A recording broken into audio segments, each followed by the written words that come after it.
ఈ వారంలో అయిపోలా, ఈ రోజులో అయిపోలా, ఈ యొక్క సమయంలో అయిపోలా.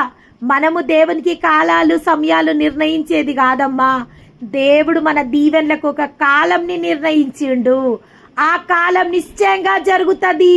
ఆ యొక్క వాగ్దానముని జీవితంలో నెరవేరడం కోసము ఆ యొక్క వాగ్దానం ఆతృతపడుతుంది అని దేవుడు ఈరోజు, మీరు కాదు ఆతృతపడేది, వాగ్దానము. వాగ్దానం ఏ వాగ్దానం అయితే దేవుడు నీకు ఇచ్చిండో ఆ వాగ్దానం ఆతృతపడుతుందంట. ఆయన సమయమందు, ఆయన గడియందు, ఆయన చిత్తమందు నీ జీవితంలో నిశ్చయంగా నెరవేర్చబడడం కోసము ఆ వాగ్దానం ఆతృతపడుతుందంట. దేవుని నామానికి మహిమ కలుగునుగాక. ఇంకా ఏమంటుండంటే, నెరవేర్చునట్టును అది ఆలస్యం వచ్చినను దాని కొరకు కనిపెట్టుకొనుము, అది